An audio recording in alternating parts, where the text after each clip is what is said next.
Logan here with hypehustle.com. Hopefully everyone had a great New Year's or was able to make a lot of money driving New Year's Eve. I know I did pretty well, making just about 400, which is what I said I usually do the last few years. Missed the last bonus by one ride, which would have put me at about 500, but I still cleaned up pretty well for the amount of time that I drove. Today I'm going to be going over some of the things that may stop some drivers from driving, from some past experiences they hear when taking Ubers, or this could even go for you if you are looking to take an Uber and you've just heard of bad incidents. And that topic is safety.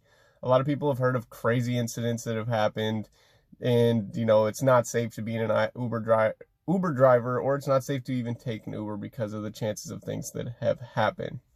Now, recently Uber did release details, the actual stats on what has happened for accidents as well as assaults and things like that. And I'm going to go over those, and then I'm going to tell you some of my experiences in the past 4 years that I've come across while driving for Uber.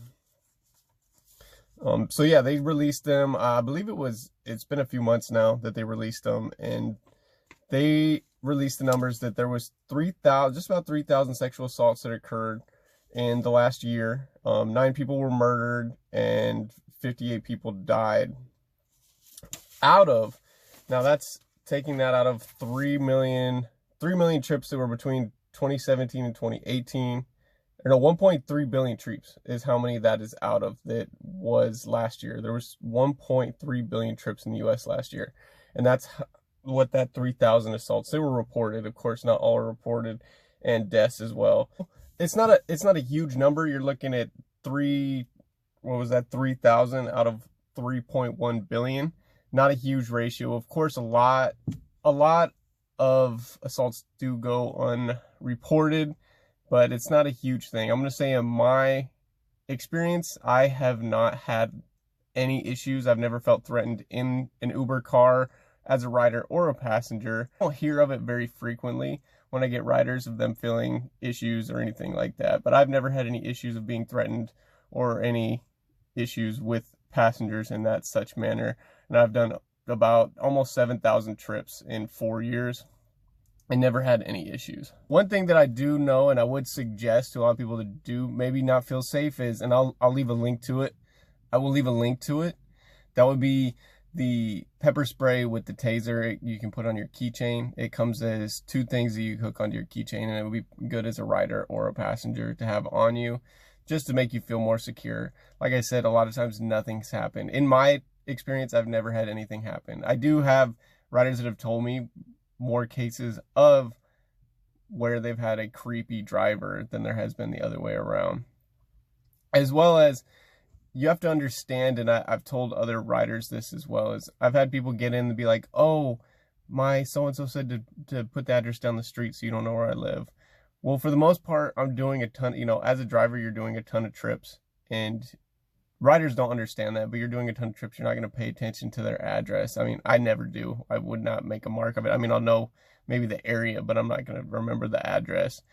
And they have to understand that you, as riders, that they're getting into an unsafe, an unfamiliar thing. They're sitting behind you and things like that.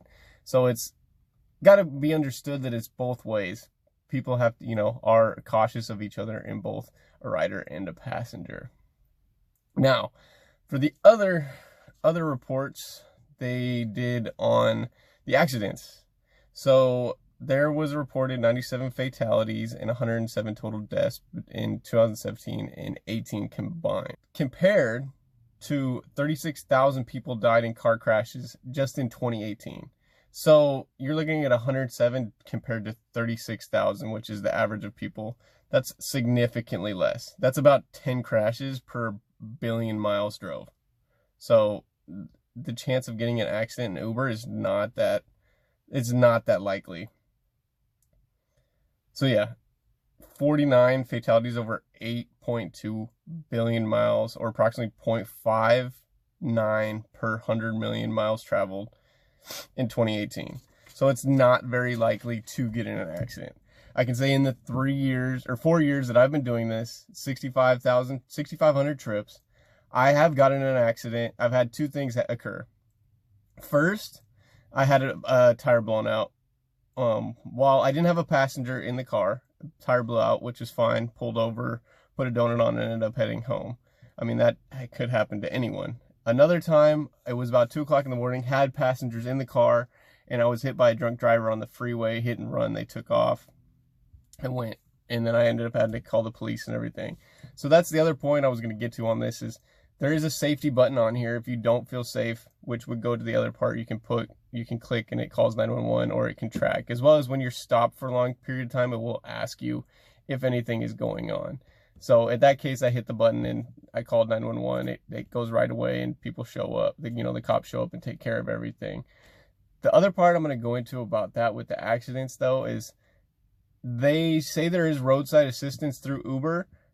There is, if you're in an accident, there isn't. I don't actually know what it actually covers. I think it says maybe if you blew a tire or something like that. My suggestion is just have AAA. It's very cheap. You pay it once a year to have, you can get the main one. I think is for like $50 a year or something like that. And you can get, your fuel filled up if you run out of fuel, anything. You get towed a certain amount of miles and stuff like that.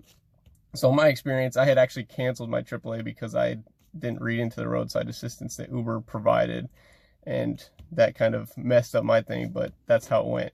As well as in that scenario, I did not have a rideshare on my insurance, so I had to go through Uber's insurance, which made me actually have to end up continue because the vehicle I'm still paying for, which I regret doing that with the vehicle. I wish I would have owned the vehicle or, paid less for a vehicle.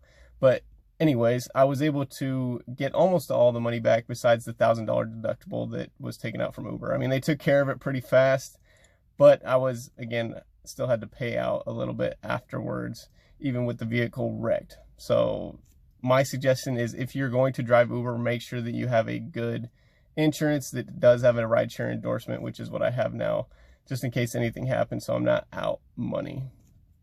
But with that, I mean, I think that happened in July. So I was driving for over 3 years before I had any accident. So again, it's very likely that I drove a ton of miles. I mean, I'm usually do about 30 to 40,000 a year. And that's what ended up happening. So Uber is fairly safe as a rider and a passenger. A lot lower than the national average for accidents, and there's a lot less of incidents that do happen. Again, it's an incident that could happen just about anywhere, not just in an Uber car. Hopefully that was helpful. If you're interested in continuing to see these tips that I'm bringing on Uber driving, and I will be getting into FBA book selling here shortly, please hit the subscribe so you can continue to see my content, and Happy New Year.